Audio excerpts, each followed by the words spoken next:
It's Monday. Man, oh man, it's Monday. It hurts to even say it out loud. But yeah, it's Monday. It's a cold Monday at that. And long story short, fast forward into everything. You saw the title. I'm DJ. If you don't know me, you should get to know me and like the video and subscribe to the channel. Do this thing every day. We out here. So you saw the title. You see what we on. See what we talking about. WrestleMania weekend just ended. And there was so much hype behind WrestleMania weekend. What's going on, Rob? How you doing? Lafayette in the building. Appreciate that view and that like, my boy. Yes, sir. We are live here on this Monday, and it was WrestleMania weekend. I kind of want to go over the whole thing, but I know it's not enough time. I really more so want to focus on the John Cena situation and maybe key points throughout WrestleMania. Basically, man, things have changed. Look, Rob said, "Hallelujah! John Cena has won the title." Man, it's a monumental situation because a lot of people didn't think he'd do it. They thought basically because the match might have been lackluster that, you know what I'm saying, because the match was lackluster that John Cena might not have won. We might got a swerve. But he had to win. It was the biggest heel turn in history. And everything that led up to it made it seem like John Cena was going to win. Finally, Cody Rhodes reign is over. The match was lackluster.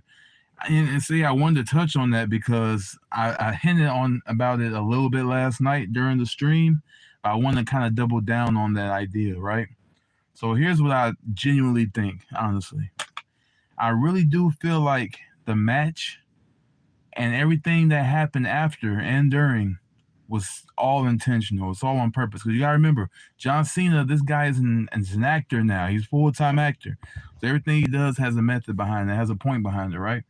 So I think him slowing down his pacing, slow, methodical, not much excitement, I think all that was on purpose. Plus it accents his age and his limitations in the ring because he can only do so much, especially with somebody like a Cody Rhodes. Bro Bomb says, hi, what's going on, Bro Bomb? Thank you for your view. And if I can get your like, I appreciate it as well. But that Cena situation, I really feel like it was intentional. John Cena he said he's going to ruin wrestling, right? He said he's going to ruin it. He's going to take the title home and retire it. He's going to be here until December, right? Definitely all of it was intentional. The fact that you don't get a real celebration after you win your 17th title, breaking a world record, that's all part of it. The fact that he barely flinched when he did win is all part of it. The fact that he had no pyro, you know what I'm saying? No big celebration, no pyro, no music, like no real music, no colors, uh, like all that. Like it's really all part of it to me. I feel like that's what he was going for.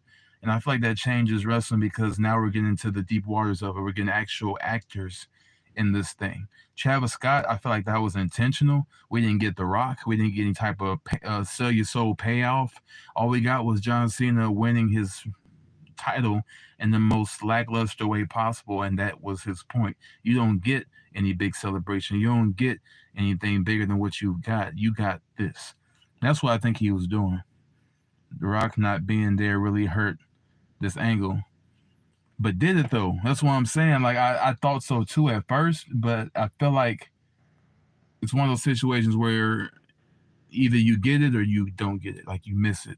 Because having all that would accent his character more. Having The Rock show up, having a big confetti and lights and pyro show up just because he won his world title. He wants you to really believe that he is done and done with you and done with this, to where we have to have a new championship, to where the golden goose has left and he took his golden egg with him. That's what I feel like has happened here. Rob said The Rock should have been there, period, point blank. But I feel like he will show up at some point, just not at Mania. I feel like he's going to come. I feel like the whole Mania situation was done on purpose to get you to be like, dang, what a letdown on purpose. But then The Rock will show up later around the time when Cody either gets his title back, which it probably will be him getting his title back, or somebody else climb the rank to get it from Cena before he just vacates it. Either way, I don't think The Rock is going to be involved until Cena is getting ready to like be on his way out of here. So that's what I think, honestly. Bro Bomb said, I agree with you. Thank you, Bro Bomb. Thank you for the comment earlier too. Rob said, like I said last night, Cena needs a faction around him. And if he gets a faction, that would be cool. But I think it should be people like him. Like I think it should be other disgruntled veterans that are still in it that feel like they gave their life to the game, like a Randy Orton. Um, there's not too many others like them. The only ones that's somewhere like them is CM Punk, but that's not going to happen. And anybody else to me, I feel like would be more so not necessarily a jobber, but kind of a necessary piece. He has to be around people like him for it to make sense. Otherwise, they're just a bunch of stooges with the goat. Uh, Rob said, like I said last night, Cena need a face around him. I'd put Oba Femi with Cena. Oba Femi would be dope, but I don't think that would really help Oba that much. I think Oba is over enough, and I feel like with his win at Stand and Deliver, he's pretty much solidified to where he can stand his own and not be a part of anything, honestly. I think anything or anybody might just bring him down, if I'm being honest, because I just think he's that good. Uh, I think he may be a future new Brock Lesnar, like you said last night. And Brock Lesnar didn't have a faction, not really. So I think he got it by himself. I think Cena got it, and so does Oba. But I definitely think all this was on purpose. It's not going to be the same anymore because now you have real in-depth storytelling. If you look at the details of what all happened last night, that was the opposite of what should have happened. There should have been music. There should have been pyro. There should have been lights. There should have been confetti. This was a record-breaking moment that will never happen again. Randy Orton's not going to just pop out with 4 more title wins. Triple H is not going to come out of retirement and pop out 4 more title wins. Ric Flair is done, and giving him the world title would be a crime, and he would only tie Cena. So that's never going to be broken. Period. Oba said, or I said Oba said. Rob said, Oba Femi is over, but not John Cena over. Right. He has to have somebody that's in his caliber. A Randy Orton to me is a John Cena over. A CM Punk to me is John Cena over. They're just not in the same space as Cena right now when it comes to how they feel. But CM Punk would be a great acolyte when it came to that because he has felt like that before. Randy Orton would be a surprise swerve if that was to happen. But I'm pretty sure he is facing. I'm pretty sure he's facing Randy Orton at Backlash St. Louis. I'm pretty certain because I figured Backlash will be in St. Louis. Randy Orton will be there. He will have a world title match, and I figured it'd be against either Cody or Cena. And I would assume Cena, and Cena won. So I'm thinking that's going to happen. Rob say Orton, yes. Punk, no. Ric Flair, 21-time champ, not 16. All right, Rob, whatever you say, you know he ain't no damn 21-time champ. Plus, I don't feel like, even if you said 21, I don't feel like Ric Flair's record really count like that to me compared to Cena's because Ric Flair had all those titles across the company. You know what I'm saying? Cena's was only in WWE, so I feel like that's more of a real record than the other one. And that's just my personal opinion. Hot take. Rob said Oba Femi is the Broly of NXT. He absolutely is. He is. Orton had multiple WrestleMania main events. Yes, he has. Ric Flair won multiple world titles at different countries.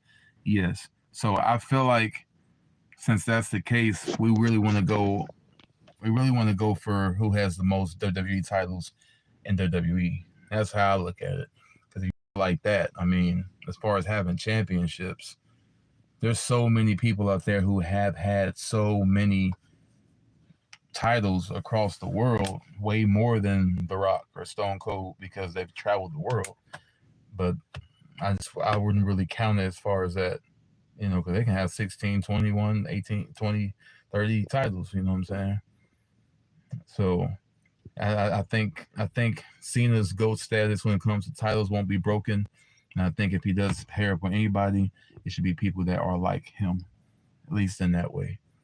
But the next video, Rob says you going live for Raw tonight.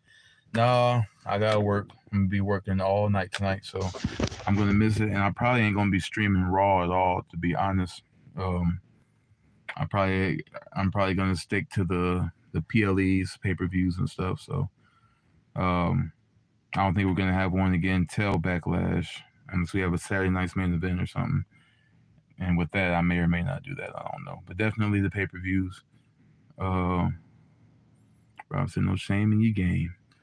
Yeah, I gotta get to that Skrilla dog, so I'm gonna be there tonight. But tomorrow, I will talk about uh, possible backlash predictions. Uh, as far as who I'm pretty sure will have their matches at St. Louis at Backlash St. Louis, so that'll be interesting. And Rob says Saturday night main event sucks. It does for the most part. I'm not gonna lie. It's pretty much a glorified house show. You don't really get much out of it. Um, so, Bro Bomb, if you check us out every day at this time, I'm usually discussing something about something at this time for like 10, 12 minutes. But as far as long form streaming, um, I do, I stream pay per views like WrestleMania, Backlash, all that. Um, but most of my videos are a lot of my reactions too. So that's where we at with that. Other than that, man, that's pretty much it. Rob said, if you not tomorrow, could you do a video on who would put in the faction with John Cena, such as Orton? Yeah, I can talk about that. I'll throw that in there. You might have to remind me. Might have to remind me. But yeah, I'll throw that in there because I'm pretty sure that would be interesting to see what was to see wherever that go. And to my point, it probably won't even have to be somebody of his caliber, just somebody that feels like him. Imagine the Wyatt Six, where people like Joe Gacy, he's been abandoned, he's been left behind, a talented person that's been different, and we're dealing with psychological issues and put on the shelf and not really used. And he joined the Wyatt Six having no connectivity toward it whatsoever. So you can do that with Cena and have other disgruntled people that are giving their all to the game and the game ain't giving it back. If Mustafa Ali was in the game in WWE still, he would be a perfect fit for John Cena's faction because he felt the same way and that's what was happening. If Ricochet was still in WWE, he would be a good member for that John Cena faction because it aligns with what he's going through now. So I'll go over the ones in WWE who would be, if that makes sense, and also talk about matches for Backlash. So, yep, we will get into that. Other than that, man, I appreciate you, man. I'm about to get up out of here. Rob says, so should Cena faction be like main event Mafia? It can be if it's done right. If it's done right, it can be for sure. If it's done correctly. Um, other than that, Cena's good on his own. And if you do put him with somebody, you can't mess the other people up. Make sure it's people that you will put over and make it like a dark state, like NXT has now. Dark state is fire and is on fire right now. So let's make it like that. All right, y'all. I'll see you, my brother Rob. I'll catch y'all on the next one. And y'all be careful. Have a great day. Peace.